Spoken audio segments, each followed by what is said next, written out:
ಇವತ್ತು governor versus government ಅನ್ನೋ ರೀತಿಯ ಸನ್ನಿವೇಶ ಉದ್ಭವ ಆಗಿದೆ. ಅದು ಚರ್ಚೆಯ ವಿಚಾರ ಆಗಬೇಕಾಗಿತ್ತು, ಆದ್ರೆ ಬೆಳವಣಿಗೆಯ ಹಂತದಲ್ಲಿದೆ. ಈಗಲೂ ಕೂಡ ಕಾಂಗ್ರೆಸ್ನ ನಿಯೋಗ ಗವರ್ನರ್ ಜೊತೆಯಲ್ಲಿ ಮಾತುಕತೆಯನ್ನ ನಡೆಸ್ತಾ ಇದೆ. ಅದರ ಅಪ್ಡೇಟ್ ಅನ್ನ ನಿಮ್ಮ ಮುಂದೆ ಇಡ್ತೀವಿ ಆದ ಸಂದರ್ಭದಲ್ಲಿ. ಆದ್ರೆ ಇವತ್ತಿನ ಚರ್ಚೆಗೆ ಉಡುಪಿ ಕಾರಣವಾಗ್ತಾ ಇದೆ. ಉಡುಪಿಯಲ್ಲಿ ಮೊನ್ನೆ ತಾನೇ ವಿಜೃಂಭಣೆಯಿಂದ ನಡೆದಂತಹ ಪರ್ಯಾಯ ಮಹೋತ್ಸವ. ಈ ಪರ್ಯಾಯ ಮಹೋತ್ಸವದಲ್ಲಿ ಉಡುಪಿಯ ಜಿಲ್ಲಾಧಿಕಾರಿಗಳ ಕೈಯಲ್ಲಿ ರಾರಾಜಿಸಿದ ಕೇಸರಿ ಧ್ವಜ, ಭಗವಧ್ವಜ, ಇದು ಇದೀಗ ಕಾಂಗ್ರೆಸ್ ಪಕ್ಷದ ಕೆಂಗಣ್ಣಿಗೆ ಗುರಿಯಾಗ್ತಾ ಇದೆ. ಜಿಲ್ಲಾಧಿಕಾರಿಯಾಗಿ ಧರ್ಮ ನಿರಪೇಕ್ಷೆಯನ್ನ ಕಾಪಾಡಬೇಕಾಗಿತ್ತು, ಆದ್ರೆ ಅವರು ಭಗವಧ್ವಜವನ್ನ ಹಿಡಿಯೋ ಮೂಲಕ ಅವರ ಜವಾಬ್ದಾರಿ, ಅವರ ಕರ್ತವ್ಯಕ್ಕೆ ಚ್ಯುತಿ ಬರೋ ರೀತಿಯಲ್ಲಿ ವರ್ತನೆ ಮಾಡಿದ್ದಾರೆ ಅಂತ ಹೇಳಿ ಕಾಂಗ್ರೆಸ್ನ ಲೀಗಲ್ ಸೆಲ್ ಪತ್ರ ಬರೆದಿದೆ ಮುಖ್ಯಮಂತ್ರಿಗಳಿಗೆ. ಅಲ್ಲಿಗೆ ಬಿಜೆಪಿಯ ಆರೋಪದ ಸರಣಿ ಮುಂದುವರಿತು. ಕಾಂಗ್ರೆಸ್ ಪಕ್ಷಕ್ಕೆ ಕೇಸರಿ ಕಂಡ್ರೆ ಭಯ, ಕೇಸರಿ ಕಂಡ್ರೆ ಆಗೋದಿಲ್ಲ, ಇದು ಕೂಡ ಓಲೈಕೆಯ ಮುಂದುವರೆದ ಭಾಗ.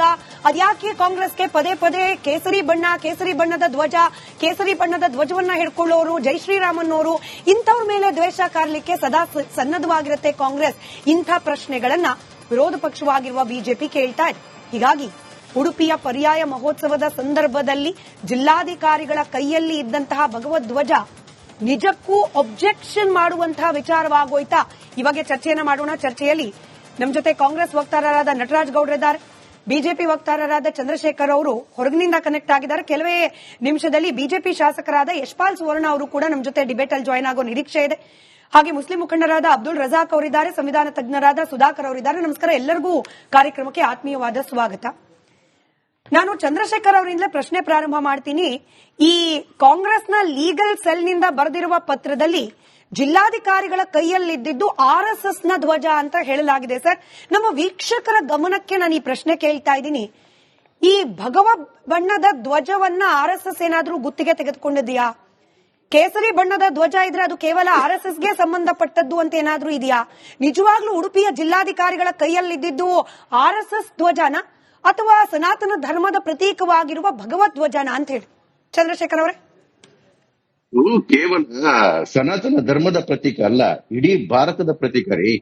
ಕೇಸರಿ ಅಂತಕ್ಕಂಥದ್ದು ತ್ಯಾಗದ ಸಂಕೇತ, ಜ್ಞಾನದ ಸಂಕೇತ. ಭಾರತವನ್ನ ಒಪ್ಪೋರು ನಿಮ್ಮ ಮಾತನ್ನು ಒಪ್ಪೋದಿಲ್ಲ. ಹಾಗಾಗಿ ನಾನು ಕೂಡ ಸೆಕ್ಯುಲರ್ ಪ್ರಶ್ನೆ ಕೇಳಿದ್ದೀನಿ ಸರ್, ಮುಂದುವರಿಸಿ. ಸೆಕ್ಯುಲರ್ ಭಾರತನ ಒಪ್ಪಿರೋದು, ತಿರಂಗ ಧ್ವಜವನ್ನು ಒಪ್ಪಿರೋದು, ತಿರಂಗದಲ್ಲಿ ಇರ್ತಕ್ಕಂಥದ್ದು ಕೂಡ ಅದೇನೇ ಕೇಸರಿಯೇ. ಸೆಕ್ಯುಲರ್ ಧ್ವಜ ಅದನ್ನೇ ಉಪಯೋಗಿಸ್ಕೊಂಡಿರ್ತಕ್ಕಂಥ. ಇವತ್ತು ಇದಾದ್ಮೇಲೆ ನೋಡಿ, ಈ ಕೇವಲ ಲೀಗಲ್ ಸೆಲ್ ಅಷ್ಟೇ ವಿರೋಧ ಮಾಡ್ತಿಲ್ಲ.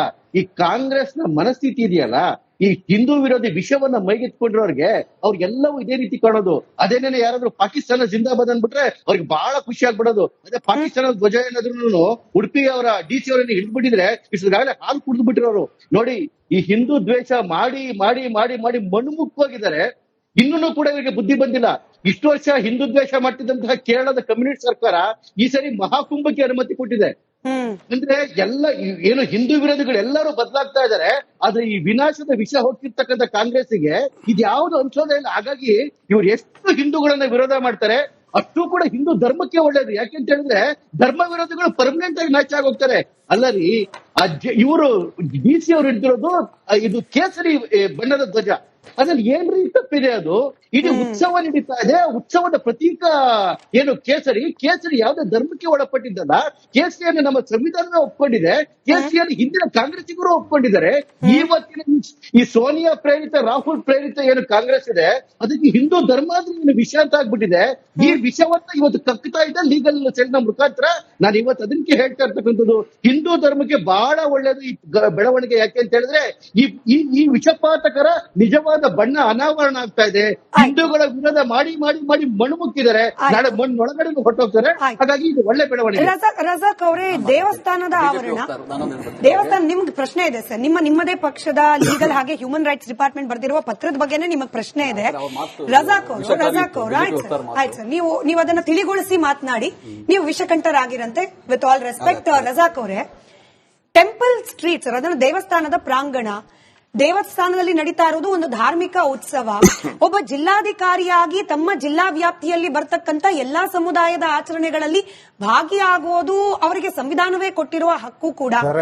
ಈಗ ಟೆಂಪಲ್ ಅಲ್ಲಿ ಅಂದ್ರೆ ಹಿಂದೂಗಳ ದೇವಸ್ಥಾನದಲ್ಲಿ ಸೆಕ್ಯುಲರಿಸಂ ಅನ್ನ ಹುಡುಕೋ ಪ್ರಯತ್ನ ಯಾಕೆ ಮಾಡ್ಬೇಕಪ್ಪ? ಅಲ್ಲಿ ಹಿಂದೂಗಳ ಸನಾತನ ಧರ್ಮದ ಪ್ರತೀಕವಾಗಿರುವ ಭಗವತ್ ಧ್ವಜದ ಬಿಟ್ಟು ಬೇರೆ ಏನನ್ನೋ ಸೆಕ್ಯುಲರಿಸಂ ಅನ್ನ ಪ್ರತಿಬಿಂಬಿಸುವಂತಹ ಧ್ವಜ ಹಾರಿಸಬೇಕಾಗಿತ್ತು. ಇದನ್ನ ನಾವು ರಿಜೆಕ್ಟ್ ಮಾಡಬೇಕಾಗಿತ್ತು. ಡಿಸಿ ಹಿಂಗ್ಯಾಕೆ ನಿರೀಕ್ಷೆ ಮಾಡಬೇಕು ಅಂತ? ಮೇಡಮ್, ಅವರು ಒಂದು ವೈಯಕ್ತಿಕವಾಗಿ ಅದೇನು ಫ್ಯಾಮಿಲಿ ಪ್ರೋಗ್ರಾಮ್ ಅಲ್ಲ ಅವ್ರದ್ದು. As A DC she is the representative of the state. Correct. ಒಂದು IAS ಆಫೀಸರ್ ಆಗಿ ಒಂದು ಜವಾಬ್ದಾರಿ ಸ್ಥಾನದಲ್ಲಿದ್ದು ಅವರು ಅಲ್ಲಿ ನ್ಯೂಟ್ರಲ್ ಆಗಿ ಪ್ರದರ್ಶಿಸಬೇಕಾಗಿತ್ತು. ಒಂದು RSS ಫ್ಲಾಗ್ ನವರು ವೇವ್ ಮಾಡಿ ಒಂದು ಮೆರವಣಿಗೆ ಚಾಲನೆ ಕೊಡ್ತಾರೆ ಅಂತ ಹೇಳಿದ್ರೆ RSS ಫ್ಲಾಗ್ ಅಲ್ಲ ಮೇಡಮ್, ಡೆಫಿನೆಟ್ಲಿ ನೀವು ಇವತ್ತು ಈ ಕನ್ಫ್ಯೂಷನ್ ಕಾಂಗ್ರೆಸ್ಗೂ ಇದೆ, ಈ ಕನ್ಫ್ಯೂಷನ್ ಕಾಂಗ್ರೆಸ್ಗೂ ಇದೆ. ಇದು ಧರ್ಮದ ವಿಷಯ ಅಲ್ಲ. ಅವರು ಯಶ್ಪಾಲ್ ಸುವರ್ಣ ಅವರು ಹೇಳಿದ್ರಲ್ಲ, ಇದು ಬ್ಯಾಕ್ ಗ್ರೌಂಡ್ ಮ್ಯೂಸಿಕ್ ನನಗೆ ಬೇಡ, ದಯವಿಟ್ಟು ಹೇಳಿ ಅವ್ರಿಗೆ. This is an open panel. Chandrashekhar ಅವರೇ ಮುಗಿಸ್ಬಿಡಿ. ಚಂದ್ರಶೇಖರ್ ಅವರೇ ರಜಾಕ್ ಅವ್ರು ಮುಗಿಸ್ಲಿ. ನನ್ ಡೌಟ್ ಬಂತು, ಅದಕ್ಕೆ ಕೇಳಿದೆ RSS ಧ್ವಜ ಅಂತ ಕನ್ಫರ್ಮ್ ಇದೆಯಾ ಅಂತ ಹೇಳಿ. ಏನಿವೆ ಕಂಟಿನ್ಯೂ. ಹೌದು ಮೇಡಮ್, ಅದು ಇವಾಗ ನೋಡಿ, that's a different topic altogether. ಇವಾಗ ಹೇಳ್ತಿರೋದು ಧರ್ಮದ ವಿಷಯ ಅಲ್ಲ. ಇದು ಯಶ್ಪಾಲ್ ಸುವರ್ಣ ಅವರು ಹೇಳಿದ್ರಲ್ಲ, ಪಾಕಿಸ್ತಾನ ಅಂತ ಹೇಳ್ಬಿಟ್ಟು ಇದು ಹಿಂದೂಸ್ತಾನ ಪಾಕಿಸ್ತಾನದ ವಿಷಯ ಅಲ್ಲ. ಇದು ಮುಸ್ಲಿಂ ಓಲೈಕೆ ಹಿಂದೂ ಓಲೈಕೆ ಅಲ್ಲ. ನಾನ್ ಹೇಳ್ತಿರೋದು ಒಂದು IAS ಆಫೀಸರ್ ಆಗಿ. ಇವ್ರು ಹೇಳ್ತಿದಾರಲ್ಲ, ಇದು ಒಂದು ರಜಾಕ್ ಅವರೇ, ಟೆಂಪಲ್ ಸ್ಟ್ರೀಟ್ಸ್ ಅದನ್ನು ದೇವಸ್ಥಾನದ ಪ್ರಾಂಗಣ, ದೇವಸ್ಥಾನದಲ್ಲಿ ನಡೀತಾ ಇರೋದು ಒಂದು ಧಾರ್ಮಿಕ ಉತ್ಸವ. ಒಬ್ಬ ಜಿಲ್ಲಾಧಿಕಾರಿಯಾಗಿ ತಮ್ಮ ಜಿಲ್ಲಾ ವ್ಯಾಪ್ತಿಯಲ್ಲಿ ಬರ್ತಕ್ಕಂತ ಎಲ್ಲಾ ಸಮುದಾಯದ ಆಚರಣೆಗಳಲ್ಲಿ ಭಾಗಿಯಾಗುವುದು ಅವರಿಗೆ ಸಂವಿಧಾನವೇ ಕೊಟ್ಟಿರುವ ಹಕ್ಕು ಕೂಡ. ಈಗ ಟೆಂಪಲ್ ಅಲ್ಲಿ ಅಂದ್ರೆ ಹಿಂದೂಗಳ ದೇವಸ್ಥಾನದಲ್ಲಿ ಸೆಕ್ಯುಲರಿಸಂ ಅನ್ನ ಹುಡುಕೋ ಪ್ರಯತ್ನ ಯಾಕೆ ಮಾಡ್ಬೇಕಪ್ಪ? ಅಲ್ಲಿ ಹಿಂದೂಗಳ ಸನಾತನ ಧರ್ಮದ ಪ್ರತೀಕವಾಗಿರುವ ಭಗವತ್ ಧ್ವಜದ ಬಿಟ್ಟು ಬೇರೆ ಏನನ್ನೋ ಸೆಕ್ಯುಲರಿಸಂ ಅನ್ನ ಪ್ರತಿಬಿಂಬಿಸುವಂತಹ ಧ್ವಜ ಹಾರಿಸಬೇಕಾಗಿತ್ತು. ಇದನ್ನ ನಾವು ರಿಜೆಕ್ಟ್ ಮಾಡಬೇಕಾಗಿತ್ತು. ಡಿಸಿ ಹಿಂಗ್ಯಾಕೆ ನಿರೀಕ್ಷೆ ಮಾಡಬೇಕು ಅಂತ? ಮೇಡಮ್, ಅವರು ಒಂದು ವೈಯಕ್ತಿಕವಾಗಿ ಅದೇನು ಫ್ಯಾಮಿಲಿ ಪ್ರೋಗ್ರಾಮ್ ಅಲ್ಲ ಅವ್ರದ್ದು. As A DC she is the representative of the state. Correct. ಒಂದು IAS ಆಫೀಸರ್ ಆಗಿ ಒಂದು ಜವಾಬ್ದಾರಿ ಸ್ಥಾನದಲ್ಲಿದ್ದು ಅವರು ಅಲ್ಲಿ ನ್ಯೂಟ್ರಲ್ ಆಗಿ ಪ್ರದರ್ಶಿಸಬೇಕಾಗಿತ್ತು. ಒಂದು RSS ಫ್ಲಾಗ್ ನವರು ವೇವ್ ಮಾಡಿ ಒಂದು ಮೆರವಣಿಗೆ ಚಾಲನೆ ಕೊಡ್ತಾರೆ ಅಂತ ಹೇಳಿದ್ರೆ RSS ಫ್ಲಾಗ್ ಅಲ್ಲ ಮೇಡಮ್, ಡೆಫಿನೆಟ್ಲಿ ನೀವು ಇವತ್ತು ಈ ಕನ್ಫ್ಯೂಷನ್ ಕಾಂಗ್ರೆಸ್ಗೂ ಇದೆ, ಈ ಕನ್ಫ್ಯೂಷನ್ ಕಾಂಗ್ರೆಸ್ಗೂ ಇದೆ. ಇದು ಧರ್ಮದ ವಿಷಯ ಅಲ್ಲ. ಅವರು ಯಶ್ಪಾಲ್ ಸುವರ್ಣ ಅವರು ಹೇಳಿದ್ರಲ್ಲ, ಇದು ಬ್ಯಾಕ್ ಗ್ರೌಂಡ್ ಮ್ಯೂಸಿಕ್ ನನಗೆ ಬೇಡ, ದಯವಿಟ್ಟು ಹೇಳಿ ಅವ್ರಿಗೆ. This is an open panel. Chandrashekhar ಅವರೇ ಮುಗಿಸ್ಬಿಡಿ. ಚಂದ್ರಶೇಖರ್ ಅವರೇ ರಜಾಕ್ ಅವ್ರು ಮುಗಿಸ್ಲಿ. ನನ್ ಡೌಟ್ ಬಂತು, ಅದಕ್ಕೆ ಕೇಳಿದೆ RSS ಧ್ವಜ ಅಂತ ಕನ್ಫರ್ಮ್ ಇದೆಯಾ ಅಂತ ಹೇಳಿ. ಏನಿವೆ ಕಂಟಿನ್ಯೂ. ಹೌದು ಮೇಡಮ್, ಅದು ಇವಾಗ ನೋಡಿ, that's a different topic altogether. ಇವಾಗ ಹೇಳ್ತಿರೋದು ಧರ್ಮದ ವಿಷಯ ಅಲ್ಲ. ಇದು ಯಶ್ಪಾಲ್ ಸುವರ್ಣ ಅವರು ಹೇಳಿದ್ರಲ್ಲ, ಪಾಕಿಸ್ತಾನ ಅಂತ ಹೇಳ್ಬಿಟ್ಟು ಇದು ಹಿಂದೂಸ್ತಾನ ಪಾಕಿಸ್ತಾನದ ವಿಷಯ ಅಲ್ಲ. ಇದು ಮುಸ್ಲಿಂ ಓಲೈಕೆ ಹಿಂದೂ ಓಲೈಕೆ ಅಲ್ಲ. ನಾನ್ ಹೇಳ್ತಿರೋದು ಒಂದು IAS ಆಫೀಸರ್ ಆಗಿ. ಇವ್ರು ಹೇಳ್ತಿದಾರಲ್ಲ, ಇದು ಒಂದು